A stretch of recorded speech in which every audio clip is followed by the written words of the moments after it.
This podcast contains real stories, adult language, and occasional chaos. Some content may not be suitable for all audiences. Listener discretion is advised, especially if you're easily offended, overly nostalgic, or still living in a dorm.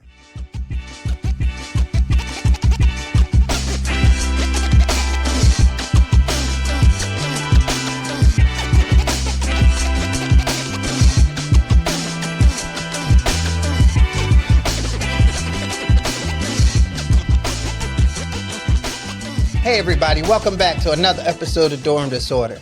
This is part two. You are on the Dorm Disorder podcast. So of all this talk of residential life, did you even call it Dorm Disorder when y'all acted out of pocket at night? Well, they weren't in dorms. Well, yeah, houses. They're in houses. Was it house disorder? Like what? With one other person. So what does that look like though? Sleep time disruption. Sleeping. If y'all cut up at night, what did you call it and what did you do? Did you cut up at night? I mean, it depended on your house. So tell us about that. What other folks did, or you know, since you were too good, you were actually in the reform camp, so you had probably on night watch. What I think is so interesting is for some of the house parents at Hershey, they would say certain kids were acting up, but like some of it was literally just the comfort of being around other people. Mm-hmm. So like sneaking out of your room to be in another room. I remember one time, my 6th grade year, there was nothing like weird about this, but as I'm about to say, it's going to sound kind of weird. House parents came into my room and there were like 5 of us laying in my twin size bed.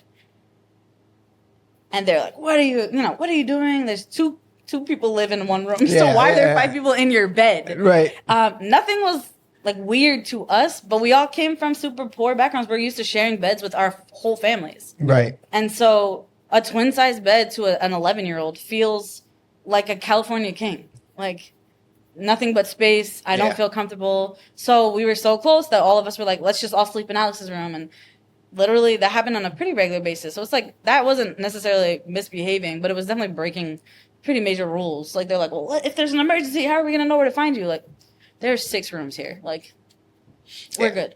As people got older, so we had much more technology at Hershey. So like our windows had alarms on them, our screens. Okay. So if you tried to push a screen out, alarm was happening. Okay. Now we learned ways to get around that. In terms of like, if you hold the screen a certain way, the wire won't get messed up. Just hold that and push it back the right way. So I mean, that happened. Definitely, kids snuck out to like old farmhouses that weren't being used anymore, or the barns because they have barns. The cornfields. Ew. Get it in where you get it in. Cornfields. We had because we had like a functioning farm at Hershey. Like they produce all types of produce. Listen, I'll tell y'all off camera the places that George got many places. So. Oh, I mean, the thing is, like, we know where where the cameras are reaching. Yeah. Mm-hmm. And so, like, definitely that, and like, we had emergency exits at the end of our hallways. So if you held the door a certain way and opened it, the alarm wouldn't go off. Back door. Yeah, so they would sneak people in. Yeah. So the Bordeaux Hall. Mm-hmm. So Bordeaux and Allen, both those back doors had alarm systems on it. Okay. So for that reason, so you could not sneak somebody up the back door. Now that happened anyway. Yep. Same thing. So very similar. But you regaled me a little tale of like the ultimate dorm disorder, where someone did something. I mean, chef's kiss. He's a legend. So tell us this great tale of what my God. ultimate dorm disorder looks like. So I think what's really important to note is that Hershey, returning to campus back at that point, they did not play. They went through every piece of everything in our suitcases, shaking suitcases out, smelling our toiletries to make sure none of it had alcohol in it. Like, they did not play with us. Okay. So anybody who got something in, it was like, what did you do? How did you do that? Like, I'm talking even in like the student homes, depending on what house you were in, like the type of underwear you're allowed to have. So We're gonna like, get to that, but yeah, so they didn't play with us. So I think I was in 6th or 7th grade, and there was a kid named Jake, and he was a white boy, probably from like Hickville, USA. That was really kind of the vibe. that's a Tucky. Exactly. Those were the vibes we got from him. He was generally pretty quiet kid. Whatever. He left everybody alone. He doesn't show up to school one day. And we're like, where's Jake? Because, a boarding school, if you don't show up to school, there's only 2 places you can be. Right. You got to be in your room or. And the thing is, you can't stay in the rooms. The house parents are. Kick you out, So right. you're out. There's no real way for us to skip school for real. I mean, we figured out ways, but you know what I mean. Yeah. We talk about this. Exactly. But so he's not at school. And I'm in my locker, like, pulling something out. And someone, did you hear what Jake did? And I'm like, what happened? What do you mean? They're like, he got a bottle of whiskey. Where did he get a bottle of whiskey from? I'm like, oh, that's so dope. He got a bottle of whiskey. Cool. No, he got a bottle of whiskey, stole a meal bus, and drove off campus. Yo, Crashed it. And that's how he got caught. Jake is a legend. He is a legend. I've never seen him since then. Well, of course not.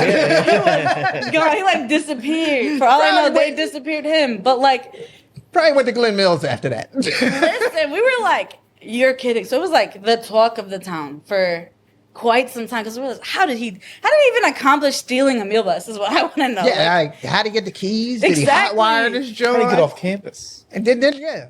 And the thing that's also like a big thing. Obviously, our campus is an open campus. Yeah, I was about to say their campus is not hard to get off It's of. definitely more just, heavily I drive surveilled, on it. though. Yeah. Like the public goes in and out of our campus on a regular basis, but Yeah. it's way more heavily surveilled. So like they do know where everybody is when they're there. But Oh yeah. I guess you do drive through it going towards Hershey. Yeah. Like I make I a just point remember like that, when I yeah. go out you that figure way one of the to schools drive is through across the from Hershey campus. Park Yeah. on the Yeah. hill. Yeah. So yeah, but Jake, I want to say his last name. No. Okay, Jake. I want to say Jake. From State Farm. Jake was saying But yeah, I can't oh my gosh. Honestly, anybody from my class would hear that and they're like, oh, I remember that. Like literally, we've talked about it at homecoming. Do you remember when Jake stole it? And we're just like, that is honestly crazy. How did he think to do that? Where the hell did he get that whiskey? Yeah. How did he get a whiskey bottle on campus? Jake from State Farm, if you are out there, dormdisorder@gmail.com. Legend. We want to hear from you. You are going to chop the boarding school legend charts. I'm If we need to crying. make a chart, you have just gotten yourself at the top of the list. It was So impressive. that is a wild story, It's though. impressive. That is wild. God. Yeah. We didn't, well, I mean, I guess we could steal the security vans if we really tried hard, but like that would be much. Yeah. And the Or only golf carts. closest thing Not that I going can think very of. many places on Yeah. So my roommate at the time climbed in the back of the security truck. Okay, that they would drive around campus to go check on stuff. Mm-hmm. And there was a security guard named Amaro at the time. So Amaro hops in the truck to go drive and check Oh on my stuff, gets around the circle, gets to about the top of Founders Hall. My roommate jumps out the back. What you doing, Amaro? All she saw was the thing stop all of a Oh sudden. my gosh. Marrow shit himself. I'm sure. See, they get comfortable, leave things unlocked, and Basically, Yep. yeah. That's exactly I mean, what I happened. think I understand the getting comfortable part because it's a closed campus and it's same. Like I'm like Hershey. Did they think that nobody was gonna have access to this, so they just left the keys in there, or did he hotwire it? Again, I think he was from like Pennsylvania, so hotwiring probably is not unheard of.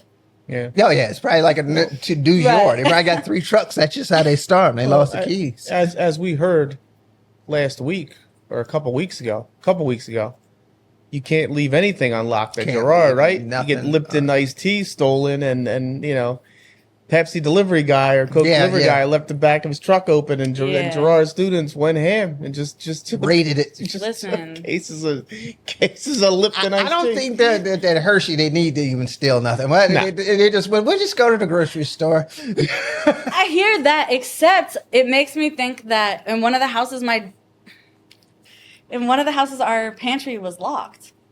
Oh, okay. So you couldn't just grab we couldn't whatever just you go wanted. grab stuff. And there at a time, Hershey Chocolate Company, Hershey Foods, they would send big boxes monthly to the houses. Oh, okay. Just full of different types of chocolate and stuff like that. And so they would put them up and lock them, and we'd get like rationed chocolates.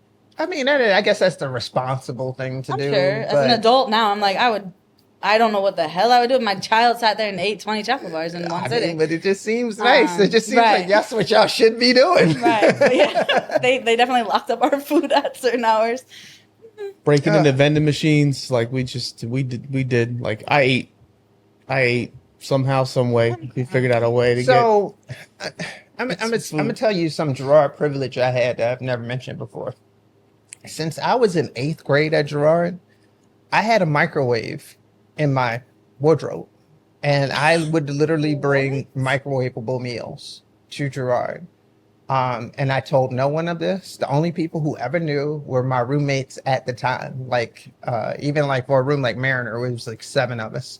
Only like the one person I shared that half of the room with knew I had like a lock-in meals. I was eating like a champion for 5 years at Gerard because I hated the food, and I'm skinny.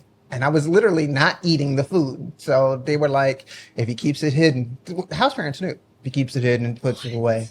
Yeah. That's actually impressive. Yeah, well, I'm like Noel. I did special things. Yeah, well, I didn't have a microwave, but I had an iron, some bread, and some cheese.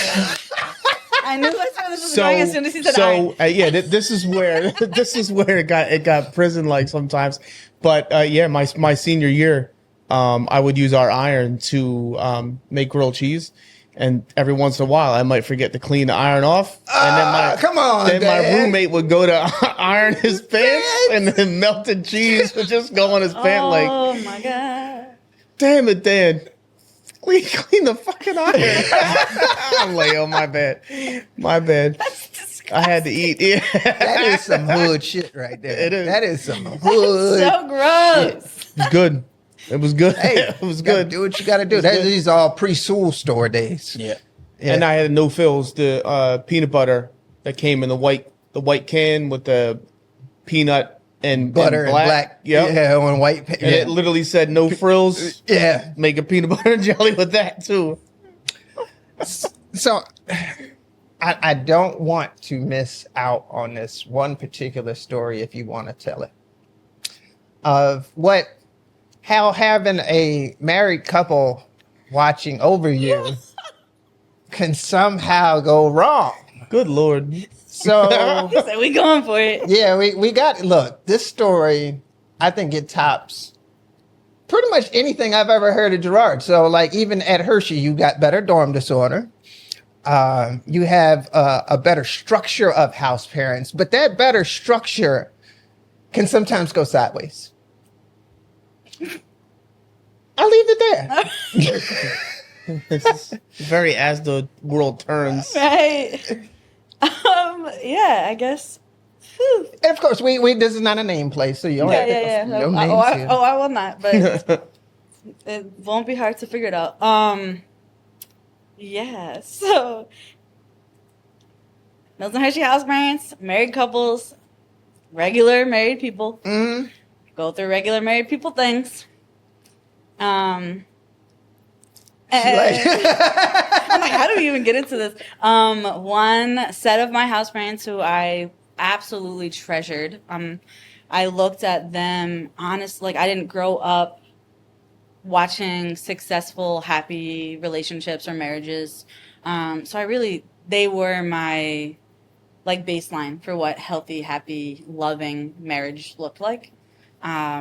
Or so you thought. For sure. For sure. So I'm like, I love these people as if they were parents. They very much mirrored the look of my family as well, with the interracialness of it. And they sat us down my senior year and told us, we need to talk to you about something. It'll be spoken about on campus, I'm sure. We wanted you to hear it from us. Mrs. had an affair. Damn. And we're not going anywhere. We're still going to be your house parents. It's something we've worked through. Mister has forgiven. And we want you to hear about it now before you hear about it at school.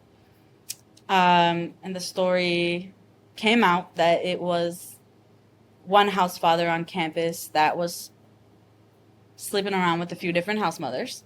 A few different. Mm-hmm. Several. And multiples.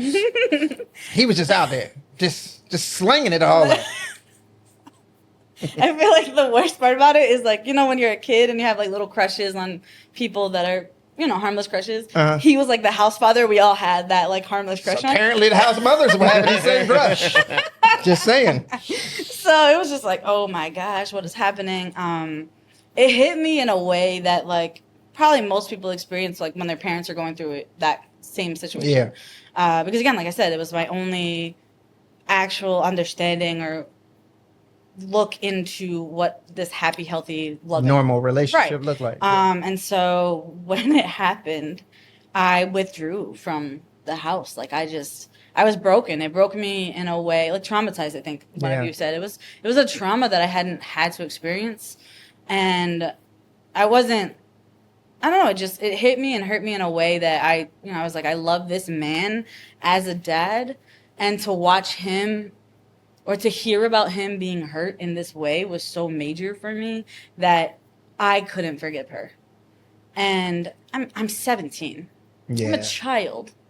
And I don't think it was handled appropriately. I was 17. They should have put me in therapy. Right. They should have sat me down with a therapist and said, like, hey, like, this is what the world looks like. Let's talk about it. Let's figure this out. I was on detentions my entire senior year. Yeah, all based on your reaction. Just because of the way that I reacted. Now, my house father came to my bedroom, which is funny because it's not something he ever did. He was very cautious to like not be on our floor too much, or if he was on our floor, not being in our bedrooms. Right. But it was, it was a very unique situation. So he like came back and he's like, "Can we talk? I just want to talk to you. Like, I forgave her. I love her. I don't want you to hold this against her." And I'm like, "I respect you and I hear where you're coming from, but like, she hurt you and I can't forgive her for that." And he's just like, "I love that you love me that much, but like, I still love her. Like, we're not letting her go." And I'm like, "I hear you, but I can't do it." And so like, prior to the situation, I was very, very friendly in terms of like, wanting to just have normal conversations and hang out with them and be around them. But it went very, very quickly to, I'm just doing the required communication. So like, I'm checking in after school. I'm checking in after doing my chore. Thank you, bye, good night type of situation. And she did not know how to handle that. And I think, I can imagine that was so hard. Like, as an adult, I'm like, that had to have broken her heart. Because you were very close to her. Because we were very close. Yeah. And so I had to feel like she was essentially losing a daughter. Because I couldn't do it. I was just like completely remove myself again. And it was tough. And like, again, they handled it so poorly. Yeah. I was definitely the person in the house that took it the worst. But I also think in terms of relationships, I came from one of the most traumatized backgrounds. So like, had me relating to them in the way that I did and really loving on them the way that I did, and to watch this happen and hear what was happening, it just like, it broke me in a way that it kind of changed the trajectory of relationships for me for quite some time. Right. And I mean, I'm happy that they worked through it. They're still married. They're like the face of house parents at this point. Like, they're still a happily married couple, and I'm really happy that happened. I just feel like it was rough. And then at school, we were hearing about it at school. Like, right, yeah. And like, people were talking as the same way they would in any other school, and we're just like, I don't know what to do, because now I feel like the child of like this cheating person, and like, are you guys like, oh, did this happen in your house? What was going on? And I'm like, oh my gosh, like, Yeah. I just want to go to school. So now you're an adult and you've got a couple master's degrees. You are trained in education. What's one of the things that, like, because we talked about a trauma where these guys had a classmate pass away on them. And we talked about how the school poorly addressed that. Right. Do you think that, what's something that all the boarding schools could do better when it comes to dealing with kids and trauma? Because I even think, I don't care what rich kids say, they got problems too. I live with rich people, they got problems too. I don't think that trauma is just dealt with well. Is this something that you would, as an adult now, you look back and say, here's something that boarding schools could do different?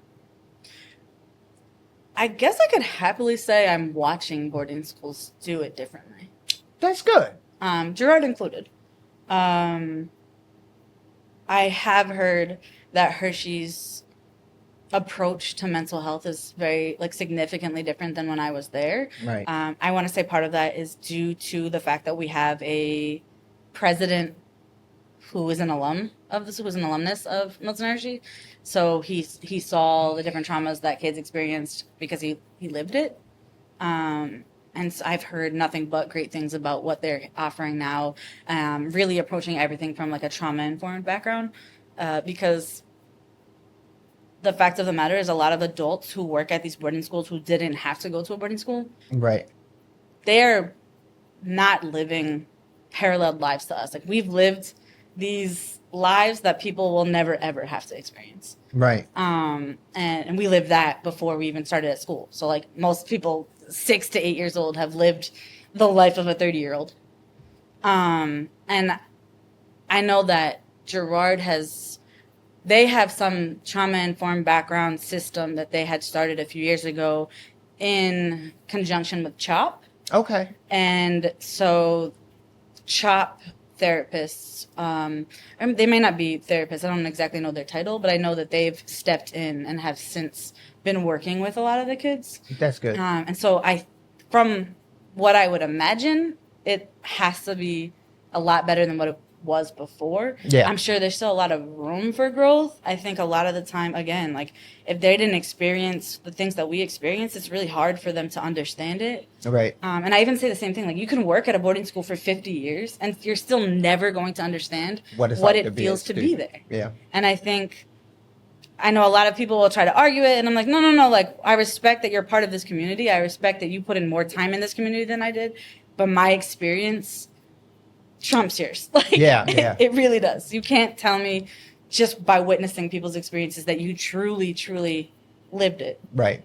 And so I think just a lot of needing to restructure things so that they are, because I also think there's so many of us that operate from this, like, this space where the grin and bear it kind of Yeah. and we don't look like we come from trauma. Right. And we're not acting like we came from trauma. But, like, if you hit certain points, it's like, oh my God, he went through it, And I think I hate that.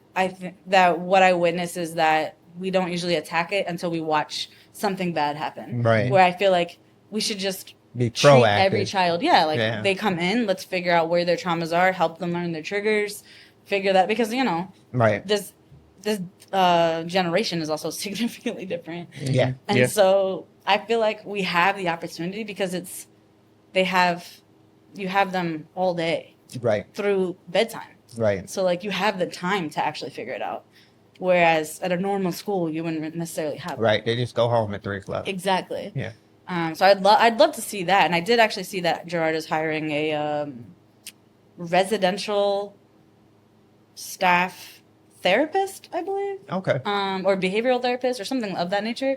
So it sounds like that might be the pathway that they're traveling. Okay. But again, I think that we don't treat every kid as if they came from trauma, and I really think we need to. I get that. Because it's so easy to pretend like we didn't go through hell.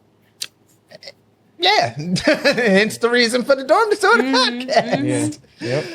Yep. So I'm going to segue away from all this reminiscing and realizing how awesome Hershey is. Not going to speak badly of Gerard. Our Gerard was still awesome, but it was awesome different way. That didn't have great food.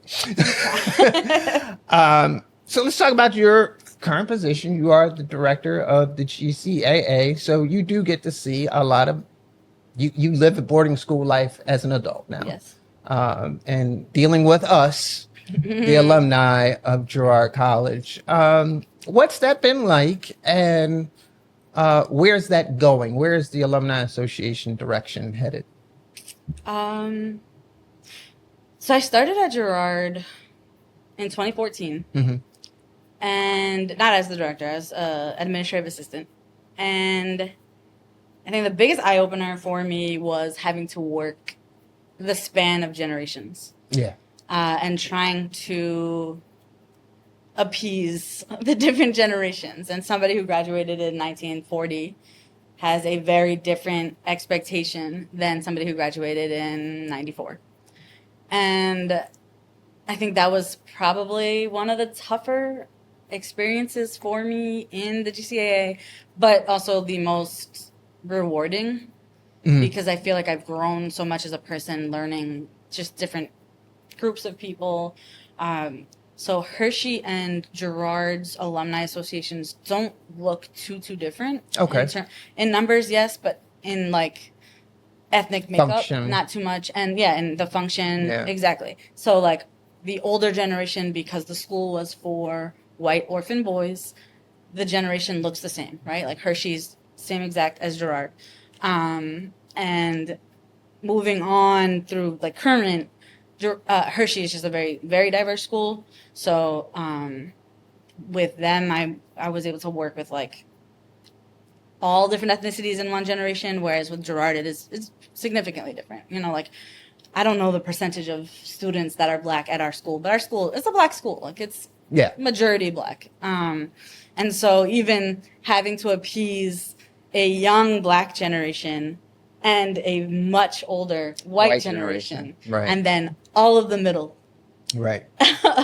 It's been interesting, but again, like I think it's been really rewarding. I think, unfortunately, some of the bigger like donors were from the older generation.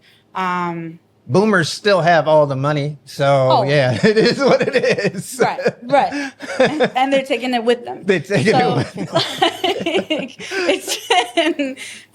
like when I first started, the classes that were super active are just, you know, they're dying off now. Right.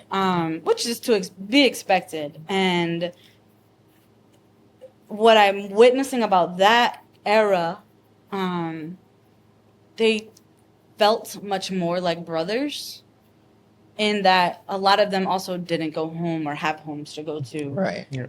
So they only had each other. So it was a built-in, like, we have to.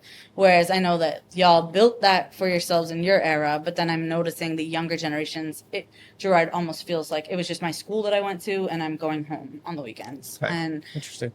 yeah, and it's interesting, a little bit heartbreaking. I do try to foster in the office, like, that space of, like, y'all are brothers and sisters. You know that, right? Like, we stand by each other. We come from the same things. We're going to support each other. If I break through this glass window, I'm reaching back and grabbing, or glass ceiling, I'm reaching back and grabbing you to pull you up with me. Yeah. Rather than what we have seen, where it's just like, oh, I'm here and you're a loser because you haven't gotten here yet. You know? Right. The association, though, I think it's been really cool to watch. Even the board has changed to like younger generations. Right. So we're watching a little bit more interest from the younger generation. I think what has been really unfortunate is a lot of younger folks that I've talked to, and I mean, I would even include you guys in the like younger. Yeah, I know. I was going to actually say that. We are the younger generation when you're talking about people from 1940. Right. Yeah. So like talking to your generation and below, what kind of makes me sad is to hear like, oh, I'm not involved because I don't have the money to be involved. And I'm like, no, yes, that would be great. Like, if once you get money, it would be great to donate to us. However, like, we want to see y'all on campus. We want to see you guys in volunteer spaces with the kids. Like, we're trying to foster that, like, true alumni are your big brothers and big sisters. And when you graduate, if you need help getting to a job, or you need somebody to talk to, or you need a hot meal because the dorm food is just not doing it, these are your people. Right. And they're built in. Like, it's built in that way. And I think that has been kind of where we've been breaking through to some young alum of like, it's okay that you don't feel like you have money to offer. There's so much more that you have to offer. Like, social capital is worth so much more. And I think that's kind of the direction we're trying to push it. And like, okay, I understand you don't have the money. That's not what I'm asking for. I want you to be here. I want you to be present for this little winter wonderland experience we're doing. We do alumni speaker series, and we're highlighting alum from the 2000s and giving the opportunity to high schoolers to meet them, to find out about their careers. We have an alumnus who is an architect, a Black male architect. Yeah. And these kids are like, Black people can be architects? And I'm like, ooh. Yeah. And that's why we're doing this. Like, that's why we'll continue this, because absolutely, you can be whatever you want to be. Let's meet all of these different people. And then also just highlighting, because the older generation really is like steadfast on the mechanical backgrounds that they got, the hands-on experiences that they had, that is not happening anymore. And we've heard that it's not going to happen again. Yeah. And so while I do find that to be, I have my own opinions about that, but even teaching the kids that like trades are really important. They're really special. And like hearing girls, like young girls be like, oh, I wonder what that would be like for a girl. And I'm like, you would probably be the only one in the company. Like, let's go. Like, is this what you're interested in? Who do I need to connect you to? Yeah. And I think that's really where we're at right now. It's just wanting alumni to see that they are so much more important than the dollars that they have. And I think we've been able to start reaching out. And we did hire somebody in the office recently. Well, he was working through an assistantship, and apprenticeship. His apprenticeship ended. So now we're working on hiring him, like actually as an employee. But he'll be the alumni engagement coordinator. And that really frees up me from having to do everything. Because I have been doing everything. Everything that's come out of the alumni office has been coming just from me. So that's Founders Day, that's any kind of homecoming, that's alumni speaker series, that literally anything you can think of that the alumni has been doing, the student trips and all that kind of. So having him is really going to give us the opportunity to really engage more alumni.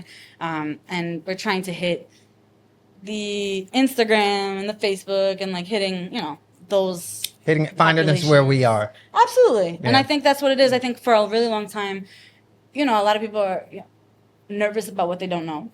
Right. And so even though I'm younger in the Alumni Association, when I would try to convince the people, the powers that be, so like, we need to move into this or we need to do that, they're like, oh, we don't need that. It's worked so far. And I'm like, it has worked so far, but for my generation, that's not going to work. Yeah.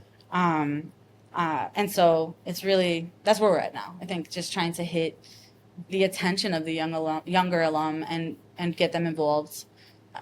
Even just being present, like presence in and of itself is so big for us. So we're coming up into the school year. Is it two things that you got a whole audience now of our alumni?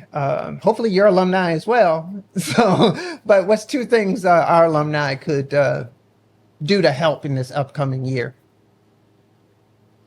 Okay, well, the very first thing that I think anybody representing the GCA is going to say is to join Cavalier Connections. I know Ron touched on that, I think. But Cavalier Connections is essentially like our LinkedIn for alumni.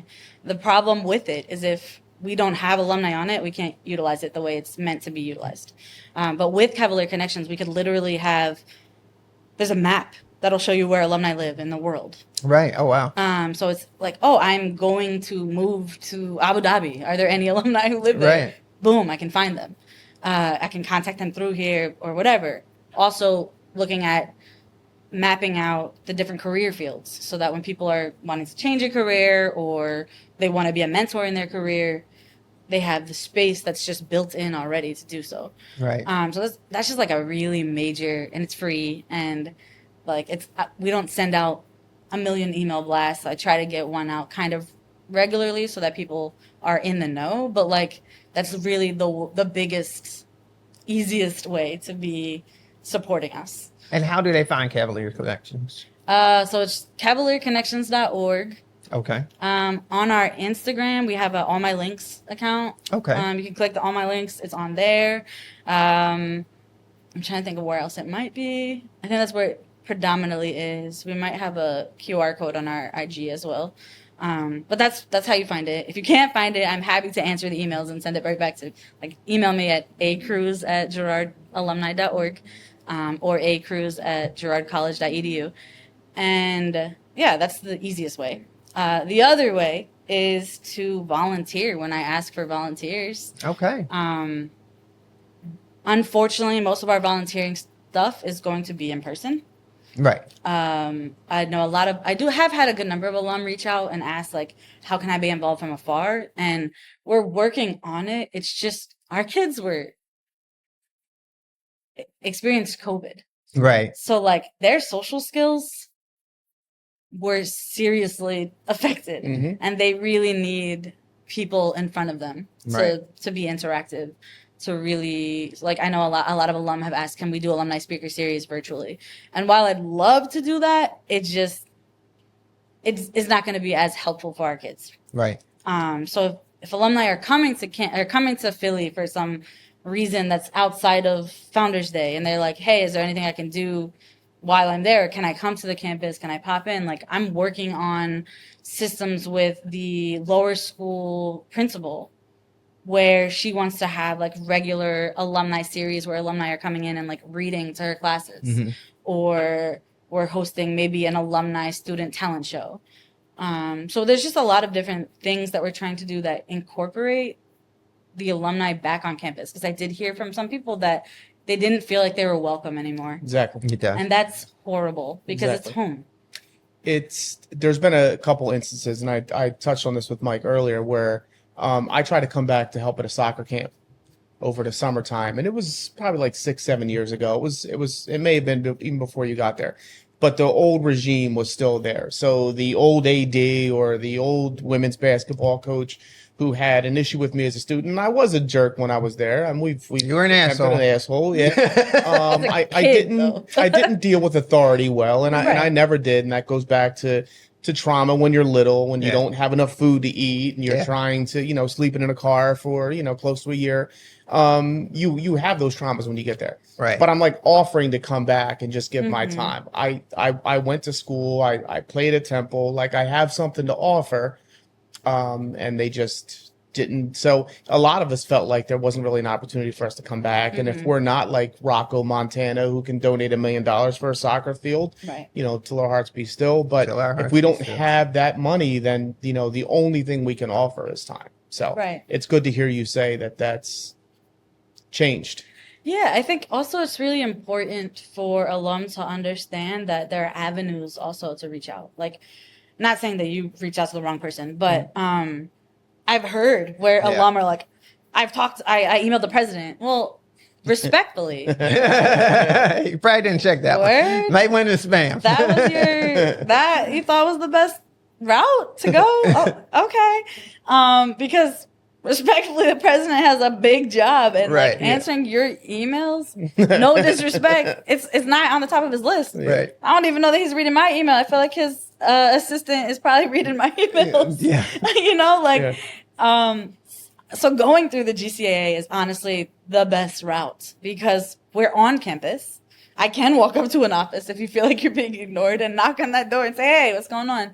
But they do have a good amount of respect for the GCAA. They are calling on us for opinions on things. They do ask, hey, could I get an alum for this first? The lower school principal wants to do a mural project in the building, in the hallway, I think. Yeah. And there's a billion artists. They hired an alum muralist.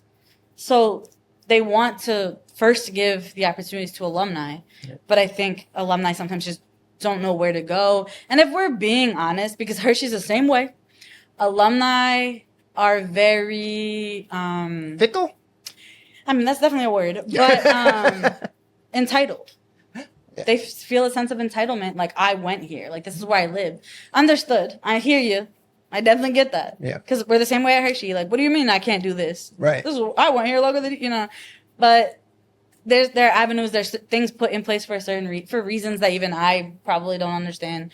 But I'm loving that alumni are hitting me up so much and saying, how can I do this? What can I do here? We had like Anwar fly in for alumni speaker series from New Orleans. Nice. And he's like, oh, I'm just here for the night, just for this. And I'm like, you did what? Just for this? And like the kids find that out and they're like, wow, these people have no idea who I am. And here they are showing up for me. Right. And so that's really where I land. Like, yes, money is always going to be important to us because it's not everlasting. Yep. Right. But we are supporting alumni who are in grad school. You know, some people have gotten their entire grad degrees funded by the GCAA. Wow. Yeah. And that money is not going to last forever. So we do need to find ways and places to get donations. But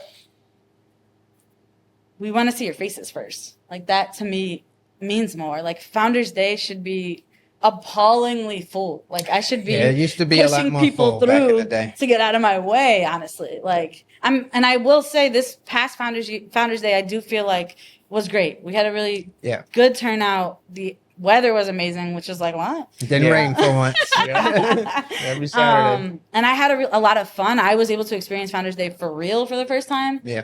Because I had other people doing the groundwork that I'm normally doing. But even something simple like showing up for a Founders Day. And it's like, this year you didn't even have to buy your own food. Like, we fed you. Yeah, the water rice was awesome. Yeah. So we're just trying to figure out more ways to bring more alum to campus, to feel welcome. This is your home. We understand that. Yes, you're not going to be able to enter the same way you could when you were a student, but it doesn't mean we don't want you here. Like, let's figure out routes to do that. That's weird, though. You want to go back on campus now, I feel like a guest. I don't feel like... Do you feel like a guest? Yeah, I don't feel like... I don't walk in like I belong here. Like, what? No, you don't. Look, I've been here's out the of thing, Girard though, for right? 30-something You would be years. surprised. Eventually, your mama took your key away. You didn't have a key to your mama's house your whole dang life. I know my key eventually, like, you don't need that no more. Ma, still come home. You don't need that no more. Yeah. You gotta So come in there and take a eventually you gotta shower? take What are you it. doing? Honestly, Well- you'd be surprised. And we do have like more security clearances and stuff that happen now than used to happen. Absolutely. But I'm like, Yeah. it's a new day and age. If anything, you should be like, oh, I'm glad you're looking out Absolutely. for No, Absolutely. yeah. where we have gotten a good amount of pushback where people are like, I went to school here. What do you mean? And I'm like, that doesn't mean you didn't do something out here after you graduated. Yeah. Like, And a lot of them know they did. Nah, y'all know what y'all did. Who are you? Show your ID. Right. Shut up. Just show your ID and just go. but Well, yeah, we are surprising. coming close on our time. So, Dan, you got any final points? Yeah, I don't mean to make Alex jealous, but we had a summer program at Girard. Oh, yeah, Pleasure And School. it was called Pleasure School. Pleasure School, I don't know if baby. you had a cool name like that, but Definitely it was a summer camp, and I think eventually it either came from William Penn or eventually turned into William Penn. Like it was Camp William. It turned into Camp William. it turned into Camp William Penn. Yeah, but it was a summer program for kids who did not go home or like my mom wanted me just to stay. So it ran a couple of weeks. I think it was like 2-3 weeks. There was 2 sessions. You could sign up for both. We were not solving crimes or anything like that. We were playing stickball, tennis. But they had arts and crafts. They had some stuff that went on for us. So that was I don't want to say the good old days, but that's the days of the weekend programs and all that stuff that we had and we grew up on. So just give a shout out to Pleasure School real quick. That's crazy name. Like, who thought that was a good idea name? Like, what? Yo, that honestly, Pleasure School? Come on. it didn't sound creepy in my entire Dios. life until right now. Yeah. It did not sound But creepy. the adults didn't think it sounded creepy. Like, as adults, Pleasure School, like, They were boomers. They knew it wasn't. They knew it wasn't the summertime. 60s and It's a 70s. summertime staff. It wasn't Yeah. actual people that ran the school during the school Okay. year. Yeah. So yeah, but I don't know where they came with the name Pleasure School. And I think we had T-shirts of Pleasure School. Yeah. oh. Pleasure I mean, School. You need look, to see hindsight's that. I need to 2020. see this. Okay, honestly, until you made that face, I never thought anything negative about Pleasure School. That's like, we were a summer of opportunities and then it changed to a year-round experience. See, but you all were awesome and have more money. Yeah. Summer of opportunities. So this is where we get to our part where we say our thank yous, tell our hearts be stills, or shout out somebody that we want to remember that impacted our lives at boarding school. So I'm going to start off with you. Anyone that you would want to shout out about Milton Hershey that impacted you to this day? It's really hard to pick just one person. You don't got to pick just one, but makes it easier. I hear you, but I have a trio of women who I feel like impacted me in a way that I will never ever be able to thank them for. My house mother, who loves me so fiercely and so harshly sometimes, because even after I transferred out of her house, she went to my new home to visit me.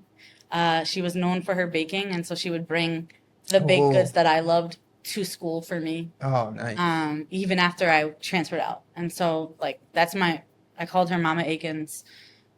That, one of my moms. Solid. She looked out for my family in ways that were way beyond what house parents should have needed to do. So, Miss Akins, Mama Akins. And then I had two teachers who were solid basis for me and my sibling, but then also for my mother. We gave them nicknames. So one was like, her name is Mrs. Squaresky, but we call her Square.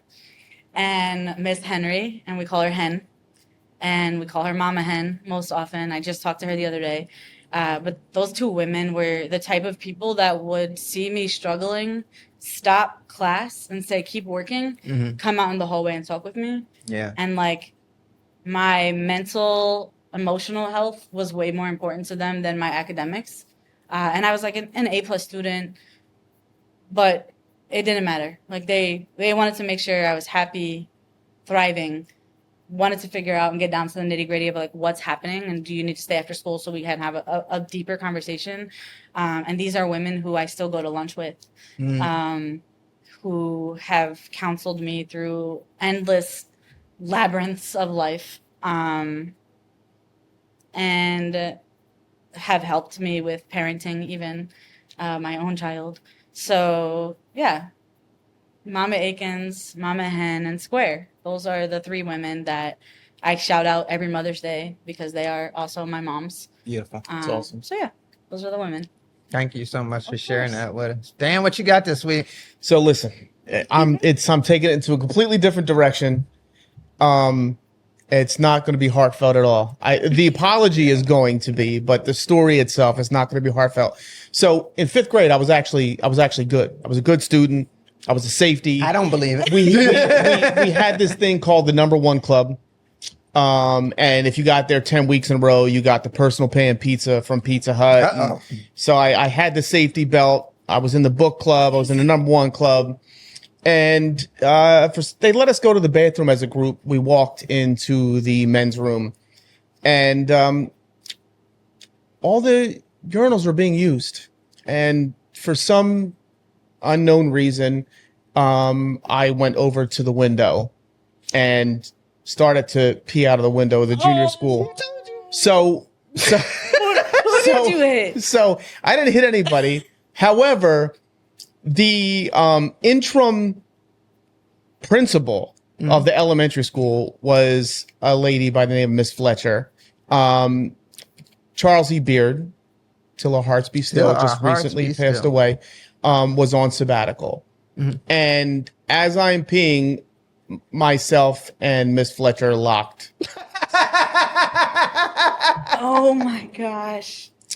So the story goes, when I was finished, she came to my classroom, and it was 5th grade. So I had Miss Dixon, who I loved immensely and still do. Miss Fletcher comes in and says she has to pull me out of class, and she pulls me out of class.